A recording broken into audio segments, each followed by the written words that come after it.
7825, code 6, 105 North Avenue, 52.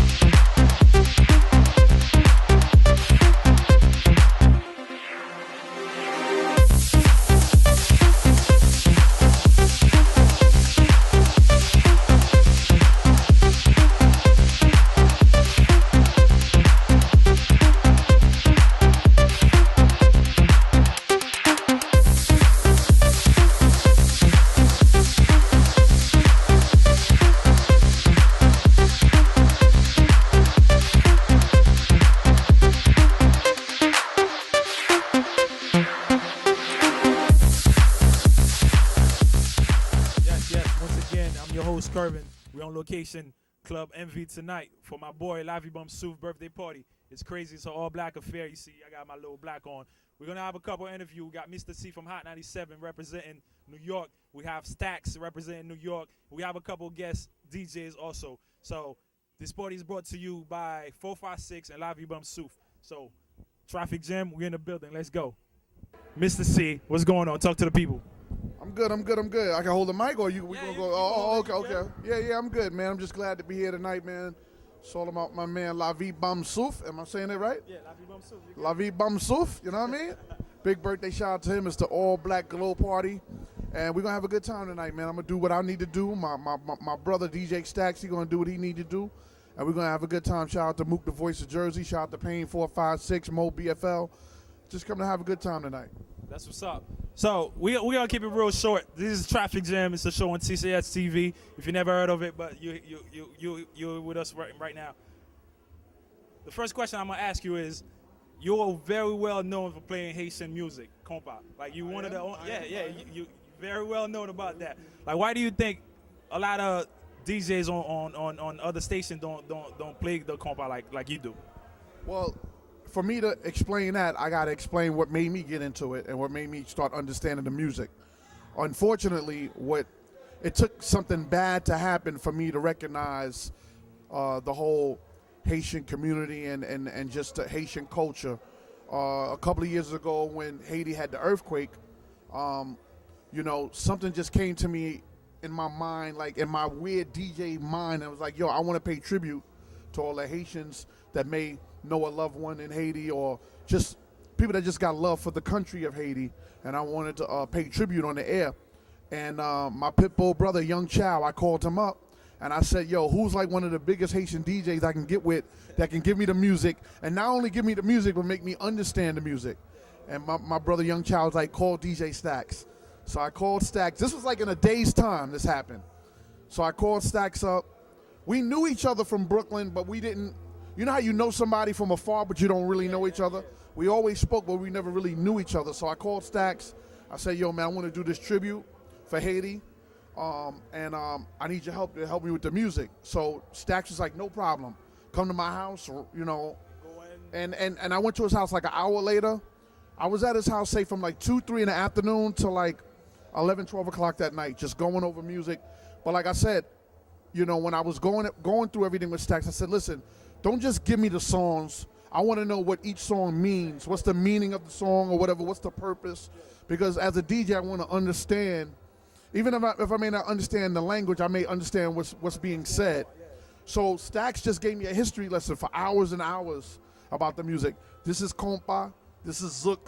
You know what I mean? You got to know how to play this with this. I mean, if it wasn't for Stax, there's no way I wouldn't have been able to bring it to the airwaves. So then, while me and Stax is going through the music, I said, man, why don't you just come on the air with me while I do the tribute, and I could put you on the air with me, and then we could just rock out together. So Stax is like, are you serious? I'm like, just come on the air with me. So that next day we went on the air, and from then on, just, everybody, the Haitian community just showed me love. But, and like I said earlier, it took an unfortunate circumstance because I'm not going to lie to you. All these years of me DJing, I really didn't know it was that many Haitians throughout New York, New Jersey, Connecticut, throughout the tri-state. And I'm from Brooklyn. And I didn't, there's people that I've known for years and years and years that I never knew that was Haitian. So when I did that tribute, it was like even the rappers, even like Tony Yayo, who's Haitian, was like, yo, you don't know what you did.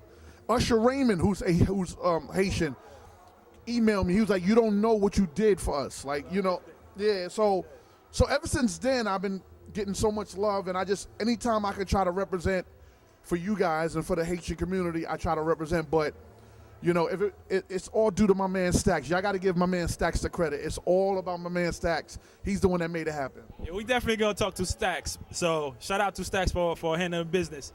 I see that sac passe shirt. What's going on with that? Do you know what is? You know, when somebody say sac passe, well, what do you say back? Naboule. So Mr. C is officially a Haitian. You know what I mean? So we respect you representing for our people.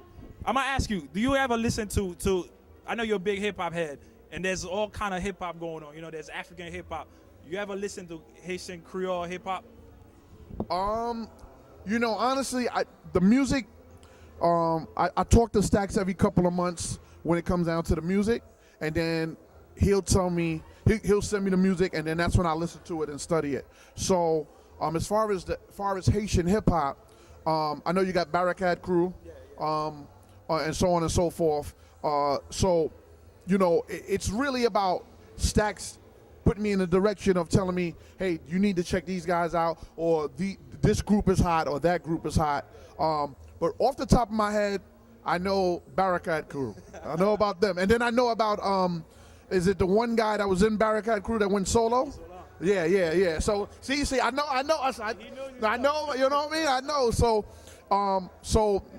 you know, that's it. And then, you know, I know there was this kid, and I can't think of his name offhand. I know he's from Florida, from Miami, that made a record. Oh man, I cannot think of his record. He's from Miami, and I think he made a record called Ramazo. I cannot think of his record. I think of the artist's name. I know Lil Wayne. Yeah, I think Lil Wayne shouts him out all the time, but I cannot think of his name off top. I'm sorry, everybody, about that. No, somebody else. It's somebody else. But I try to stay abreast of it. But with Stacks' help, that's what keeps me up to date. That's what's up. All right, so we're gonna go with a couple Biggie questions, because we're not gonna go deep with it. What's your favorite Biggie moment? Like one thing, like every time you sit down, you can laugh about it and be like, "Yo, that's my dude." Well, I tell a story all the time, but if you haven't never heard the story, I'll tell it again. When Biggie, you know, for people that don't know, I'm the person that discovered him. When he got his deal with Bad Boy and he came out with his first album, Ready to Die, everything started to take off for Big. So he was on the road, and actually DJ Enough from Hot 97 was his DJ. But at the time when Biggie started to take off in late 93, 94, I was struggling in my career because if anybody knows my history, I used to DJ for a rapper named Big Daddy Kane. So me and Big Daddy Kane's career started to slow down a little bit, and Big started to kind of take off. So my career started to slow down. I was in that fall-off stage, and I didn't know what my next move was going to be. So I was in a situation where I was living at the time. My uncle was my landlord, right? But, you know, it got to the point where I had owed my uncle like 6 to 8 months rent, right? This is a true story, 6 to 8 months rent. And my uncle came to me, he was like, listen, you're my nephew, but if I got to evict you, I'm going to evict you. Like, don't play with me. So it got to the point where my uncle literally sent me an eviction notice to evict me. And I really had nowhere else to turn to as far as getting any money or getting resources of, you know, trying to pay my uncle off. So I went to Big, and but at the time, like I said, he was on tour. So Big was the type of person that he would change his number like every week, like sneakers. He would keep changing his number. So I couldn't get a hold of him. The only way I was always able to stay in touch with him on the road was through DJ Enough. So I would contact Enough, and I was like, yo, I need to get a hold of Big. It's important. Finally, Enough put me on the phone with Big. And my dude, I just started crying on the phone like a baby. I was like, yo, my dude, like, I'm struggling. My uncle's going to kick me out the crib. Like, I don't know who or where else to go to. So I don't know if I can curse, but the first thing Biggie said was, nigga, stop fucking crying. The fuck are you doing crying? Stop fucking crying. I got you, nigga. What you need? I was like, just send me something, man. Just whatever you can send me. I never said a number. I never said how much. I was like, just send me something so I can try to get my uncle off my back. So Biggie was like, yo, go see my accountant. His accountant was like upstate New York. Go see my accountant. He gonna have a check for you. I went there like a day or two later, and he had a check for me for $10,000. Right? So, you know, and honestly, that was the beginning. When that whole thing happened with Big, that was like the beginning of me trying to look within myself and say, what am I going to do next? Because I can't, you know, somebody else, no disrespect to Big Daddy Kane, but I can't depend on somebody else to have control of my career. So that $10,000 went a long way for me, not just to pay my rent, but just to, you know, let me realize that I got to make a move. You understand what I'm saying? So I started being like, you know, I'm never going to depend on another man to help me out ever again. And the rest is history. So that's my B.I.G. story. See, there you go. That's why they say, you know, they took a beautiful man. That's B.I. Look, we know without Mr. C, the only time we hear Biggie in the club is when Mr. C's in the building. So we going to hear some Biggie tonight, right? Well, you're going to hear a little bit of everything, you know. We going, you know, you know, we're going to have some hip-hop, some R&B, some throwbacks. Of course, I'm in Jersey, so got to play some club music, you know what I mean? Stacks is going to take care of y'all with the Zook and the Compa and the Carnival tunes. So we're going to give you a little bit of everything tonight, and it's all for my man, La Vie Bam Souf. Happy birthday. Shout out to all the Scorpios. You see him in my all black for the occasion, and we just here having a good time tonight. Word up. We're going to keep it short, though. I'm going to ask you real quick about the state of hip-hop right now. What's your thoughts on hip-hop right now? I mean, I love hip-hop. I love it more than ever right now. You know, there's a little bit of something for everybody. You know, if you want to rock with 2 Chainz and be on some South stuff, you good. You want to rock with somebody like A$AP Rocky, different type of vibe, you good. You want to rock with somebody like Big Sean, different type of vibe, you good. You want to rock with somebody like J. Cole, different type of vibe, you good. There's a little bit of something for everybody right now. And now you got this kid Kendrick Lamar from the West Coast doing very well.